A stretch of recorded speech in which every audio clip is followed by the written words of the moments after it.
Candlestar Press presents Song of the Mountain, The Mountain Trilogy, Book 1, by Michelle Eisenhoff, narrated by Shay Taylor. Chapter 1.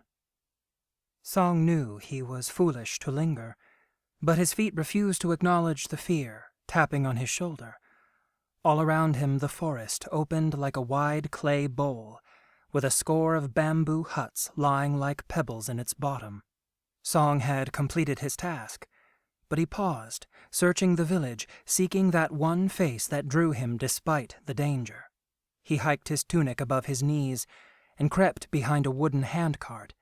There he could overlook the dirt path that wandered in one side of the village and out the other, connecting it to other settlements far away. In both directions the path rambled along the curves of the mighty Chinyazi River, the lifeblood of the village. Song could see the river through a border of vegetation. The hot, rainy season was past, and the high waters had flowed away to the sea, leaving the steep banks dry and lush and fragrant. Above him, Mount Kamiratan rose like a great green father, and across the river the smaller heads of the Kindoli Range peered at him over one another's shoulders. Song focused again on his purpose.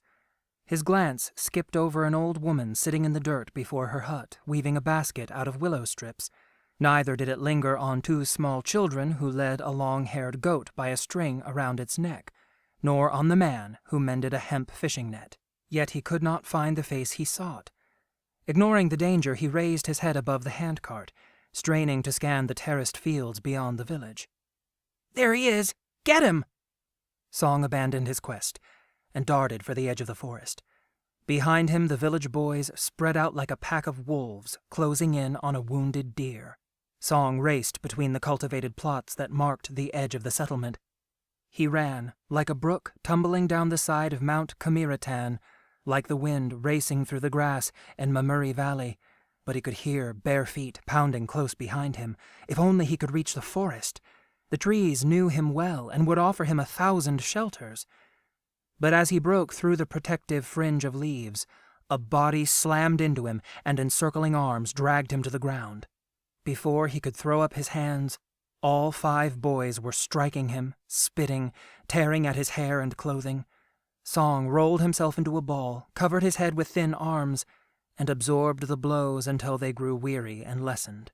Then a more painful assault began. "Stand up and fight, boy! Don't lay there like a dead dog!" The strongest of the boys stood over him, his fists resting on narrow hips.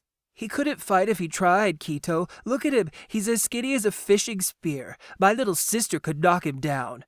"All he's good for is reciting those ridiculous stories his grandfather makes up," mocked another. Kito snorted. "The old one's thoughts have more twists than a mulberry branch, and this one is studying to become just as crazy as the old man." He scuffed a spray of dirt and leaf mold across Song and leaned down to sneer in his face. "Not so fine now, are you, great one? Why don't you crawl back to the dung heap where you belong?" The boys doubled over with laughter. Then with one final kick, Kito led them away, but their continued mockery drifted back to Song, scraping over him like bits of broken pottery. "Misfit? Worthless? Not one of us." Song lay under the canopy of leaves a long time, letting the forest floor soak up the tears that dripped off his cheek. The same thing happened every time he had to visit the village. He could not hope to win against so many, because what they said was true. He was small and weak. That's what made his name such a cruel irony. Song Wei, the Great One, routinely beaten by peasant boys. Sometimes Song hated his parents for choosing such a thoughtless name, or he would hate them if they were still a part of his life. But they were dead. For most of his 13 years he had lived on the mountain with his grandfather. For a moment his anger rose up against the old man. Why couldn't grandfather fish or work a trade like everyone else in the village? Why did he live apart like an old hermit, dispensing proverbs and remedies and those silly fairy tales to anyone who would listen? Maybe if grandfather tried a little harder to fit in, the village boys would leave Song alone. Then shame rose in his chest, like morning mist above the Chinyazi. turning his insides cold. If Grandfather was just like anyone else, he would no longer be Grandfather. He would only be what others made him, and Grandfather was much too strong for that. Song rose painfully from the ground, wishing he had inherited a greater portion of the old man's inner strength, or at least enough physical strength to beat off his assailants. When he was out of sight of the last hut, he picked his way down to the well-worn path and turned homeward. A stone's throw beyond the village, the path crossed Lord Dolisu's road. The smooth path began at the river, at the lord's private port, where ships disgorged his wealth and scores of servants carried it to his estate that sprawled like a lazy cat on the side of the mountain. The man owned Mount Kamiratan, and all the land from the valley to the river, including the village and the small plot Song and his grandfather cultivated. Today, no one labored at the harbor. Song's ribs ached with the fire of his beating, so he stole carefully to the river's edge to quench the burn. The river flowed yellow, thick with silt and the tears of the mountains. Bending down, Song splashed his stinging face, mingling his blood with the river. The water was cool and welcome, and he waded into it, lowering his body into its healing wash. Why, he wondered, did Muthan, the highest one, allow such inequality and injustice among men? Why could one man live in a palace, while others eked out a living from the dust of the ground, offering up their little to make the great ones greater? And beneath them all, a beetle in a dung heap, dwelt Song. Heaving a sigh, Song stood up with his clothes streaming, and listened to the music of the water returning to the river. In nature he could find beauty and justice.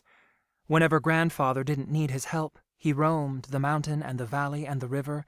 They had become his companions, his source of strength, and they never played favorites.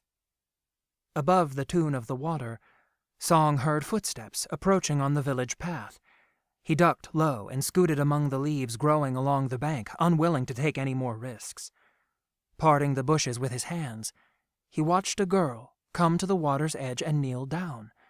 She wore a long, dingy shift covered with a threadbare shawl, but her face was as fair as the lilies growing in Kamiratan's pool. The girl set something on the river and gave it a shove with a stick she found at her feet. It floated out into the current, and when it sailed past him, Song saw a little ship made out of many pieces of folded paper. As he looked on, the girl pushed a second vessel out to join the first and stood on the bank, watching, until both floated around the bend in the river. When she turned to leave, Song shifted to keep her in sight, and the branch he clung to gave way. He took a small step, barely disturbing the water, but the girl heard it and whirled. Scanning the bank, her eyes followed the spreading ripples and caught the form of Song, crouching beneath the leaves. "Who is there? Come out where I can see you." Reluctantly, Song dragged himself before the beautiful girl. She drew her shawl protectively about herself. Her lips parted and her eyes widened expectantly, but when she took in his size, his muddy, ripped clothing, and the cuts on his lips and eye, her expression turned to bored disgust. "Why are you spying on me?" Song gulped. "I only came to wash off, miss." "Why do you not bathe in the village like everyone else?" I... His face burned. "Well?" His voice was barely a whisper. "The boys will not let me, miss." She arched one beautifully shaped eyebrow. "You are an outcast." Her lip curled in disdain. "Go, be on your way, and do not show your face before me again." Song crept out of the water like a sodden rat, his face burning with shame. Great one, indeed. As he picked his way past the girl, every footfall, every snapped reed, every beat of his heart reminded him that he would never amount to anything.